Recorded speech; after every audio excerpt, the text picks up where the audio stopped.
We've all experienced the coaches that just wake us out.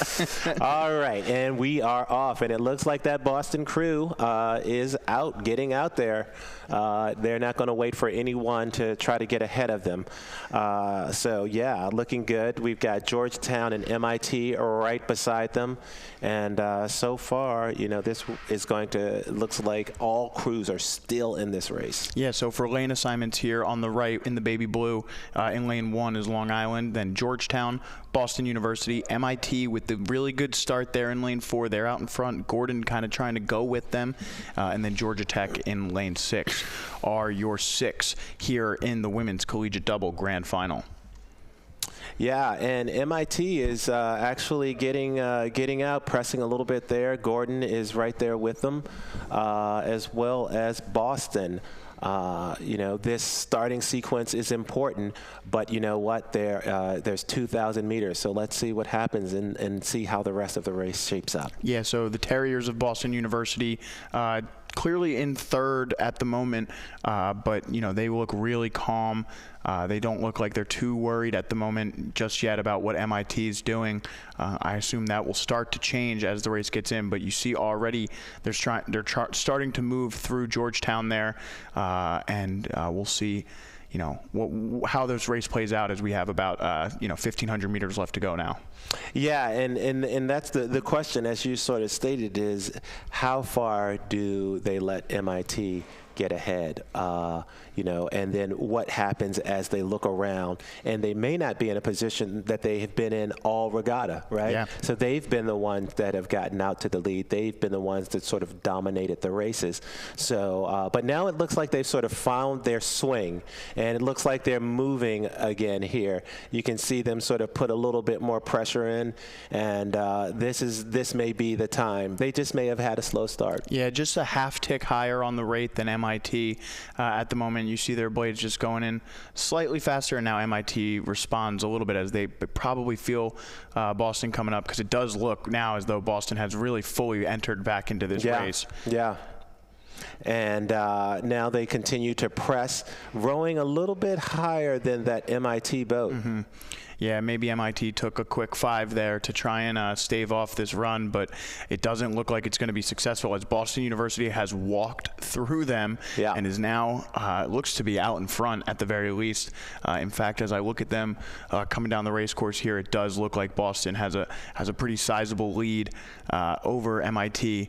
And essentially reversed the results of that first 500 here in the second 500. And they're continuing to extend it. They're not slowing down. So maybe shame on me for thinking that they were sleeping a little bit off that start. Man, they look really good. They look really good right now. You can see them rowing really well together, getting their oars in, pressing those legs down together, getting those arms out from that finish, and really just pressing and sending that boat along. Yeah, so again, this is the women's collegiate double grand final. We're just bringing to you grand finals for pretty much the rest of the afternoon. Should be a fun event as we keep moving through the day. Yeah, and you can see that Georgetown boat rowing a little bit lower than both the Boston and the MIT boats. Those crews striking a higher rating, and so it's not all about the rating, but you can see definitely that might be some of the reason why those two Boston crews are ahead. Yeah, so Boston University looking really strong. Again, they were down at the 500-meter mark, and as they approach just about 750 left to go here, they have opened water on MIT, and now MIT is going to have to see if they can hold off a surge from third place Georgetown. Yeah, and this is where their mettle will be tested. It looks like Long Island has also sort of stepped up the pace. I don't know if they'll be able to reel back in any of those top 3 boats, but it is nice to see them put that extra pressure on that leading pack. Yeah, a little bit surprising to see Gordon in that position all the way back there. They finished at 8:02 yesterday in their semifinal, and it looks like they're going to finish 20 seconds off far leaders at this point. So a little bit of a confusing race for them, but there's still some time to try and get back in to a top finish for them. Yeah, they were close, in the time trial with Georgetown. So, they did get off to a good start. Not sure what happened during the body of the race. Hopefully they were able to execute their plan. And, as with all racing, you can only control what you do. So, not much has changed here since Boston has really taken that lead. I think the question for me is what's happening with Georgetown and MIT.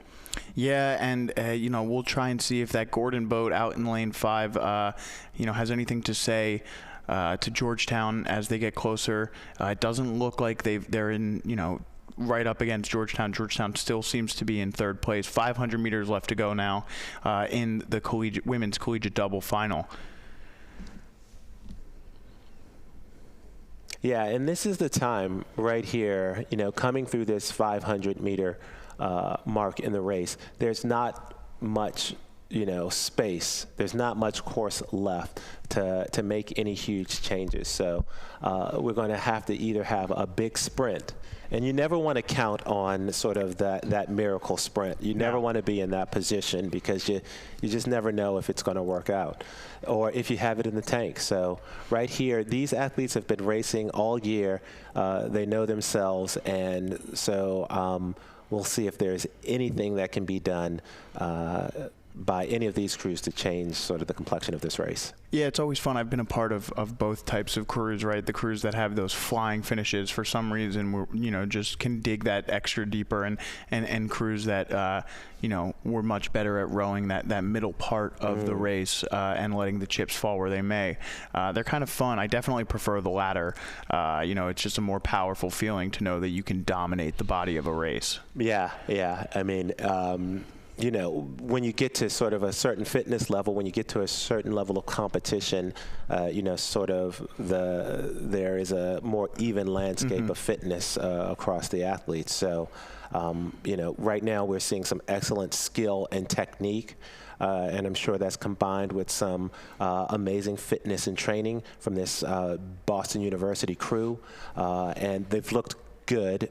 They've looked great all weekend, so not, unexpected. No, that was a great race by them, especially after going down and being in a position they might not have been super comfortable with in that first 500 to respond as MIT takes the silver, to respond in a really positive way. And set themselves up and their team up to continue to compete for this points trophy. And here we go. It looks like the ladies from Georgetown were able to hold off or move through Gordon.